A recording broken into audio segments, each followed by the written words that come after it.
रविंद्र सिंह आज धरना दे रहे हैं एसपी ऑफिस के बाहर, आपके समर्थक है, क्या आपकी डिमांड है, क्या मांगे हैं? मैं आपको बताना चाहूँगा कि कल चुनाव हुआ, चुनाव प्रचार खत्म होने से लेकर अभी तक प्रशासन का कहीं न कहीं दोहरा रवैया रहा, भेदभाव पूरक और पक्षपात के साथ में उन्होंने कार्रवाई की। कई सारी गाड़ियों को बिना किसी रीजन के जब्त किया गया। पोलिंग वाले दिन एजेंट्स के साथ में कई जगह हाथापाई हुई, मारपीट हुई, कई जगह अप्रिय घटनाएं हुई। प्रशासन आंख मूंद के सो रहा था। मैं आपको कहना चाहूँगा कि साहब कतई ये चीज़ें स्वीकार्य नहीं है।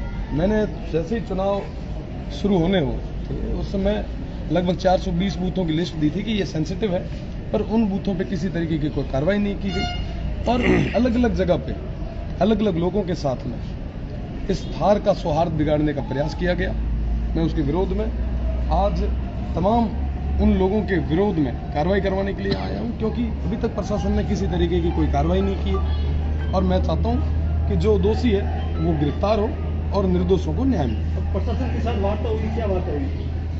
मैं आपको बताना चाहूंगा कि साहब प्रशासन के साथ अभी वार्ताओं का दौर चल रहा है और जैसे ही कोई निष्कर्ष निकलता जल्दी आप क्या डिमांड क्या आरोप लगाया कि कल मैंने कई बार फोन किए, कई बूथ पर हमारे साथ सही नहीं होता, बूथ कैप्टन के भी आरोप लगाए, वहाँ पुलिस नहीं पहुंची। बिल्कुल कल मैं कंट्रोल रूम में ही था, सुबह से लेकर शाम तक कई जगह ऐसी ऐसी घटनाएं हुई।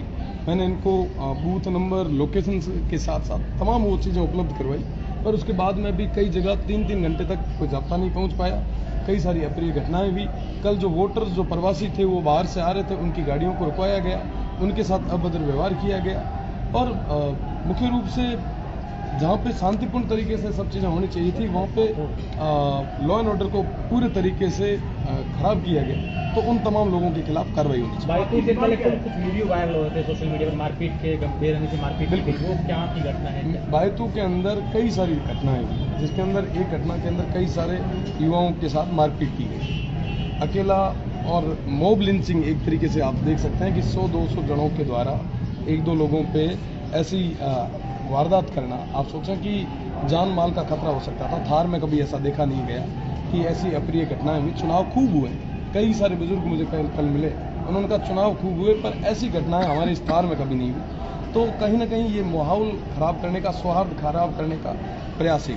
आपकी पुलिस अधीक्षक की वार्ता हुई, क्या आप संतुष्ट नहीं हुए उनकी कार्रवाई से, तभी आपको बाड़मेर से यहाँ पर आना पड़ा? मैं कहना चाहूँगा कि बालोतरा के अंदर बायतू विधानसभा आती है। बालोतरा जिले में मेरे 3 जिले हैं, बाड़मेर, जैसलमेर और बालोतरा। बायतू कॉन्स्टिट्यूंसी के अंदर सबसे ज़्यादा संवेदनशील बूथ थे। प्रशासन ने क्या किया? प्रशासन ने ये किया साहब कि बायतू की जिन बूथों की मैंने लिस्टें दी थी उन्होंने फोर्स यहाँ पे नहीं लगा कि जैसलमेर और सिव में फोर्स लगाई और वहाँ पे पोलिंग कम करवाने का प्रयास किया। सबसे ज़्यादा ज़रूरत यहाँ पे थी और यहाँ पे फोर्स नहीं थी, तो ये तमाम चीज़ें हुई, ये तमाम घटनाएं घटी। आपको कहना चाहूँगा कि कल 100 से ज़्यादा बूथों पे फर्जी पोलिंग हुई, बूथ कैप्चर के प्रयास हुए, हर तरीके के वो साजिश और षड्यंत्र हुए जो कहीं ना कहीं एक कम्युनिटी के अंदर, एक सोसाइटी के अंदर नहीं होने चाहिए।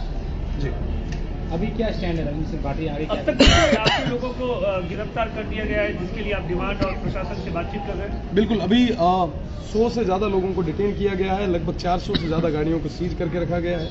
कई सारे FIR हमने दे दी है पर अभी तक दर्ज नहीं की गई है। मैं तमाम उन चीज़ों को लेकर आया हूँ और मुझे लगता है कि आने वाले समय में ये काम होंगे, अगर नहीं होंगे तो ये धरना जारी है। कौन कर रहा है रविंद्र, कौन कर रहा है? पूरी तरीके से चुनाव को प्रभावित किया गया है। आपको बताना चाहूँगा कि हर संभव इन्होंने प्रयास किया कि कैसे भी करके ये चुनाव जो है अलग डायरेक्शन में चला जाए।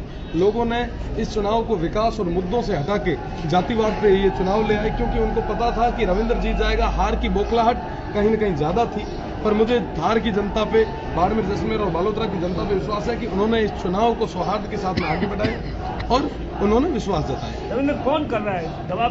कौन दबाव बना रहा है? तमाम पॉलिटिकल पार्टीज जो कहीं ना कहीं अभी बौखलाई हुई है, जिनको हार दिख रही है, वो बौखलाए हुए तमाम हर तरीके के साजिशें और षड्यंत्र कर रहे हैं और उनका जवाब कल जनता वोट की चोट के साथ दे चुकी है और 4 तारीख को पेटियां खुलते उनको पूरे तरीके से जवाब देंगे। धन्यवाद।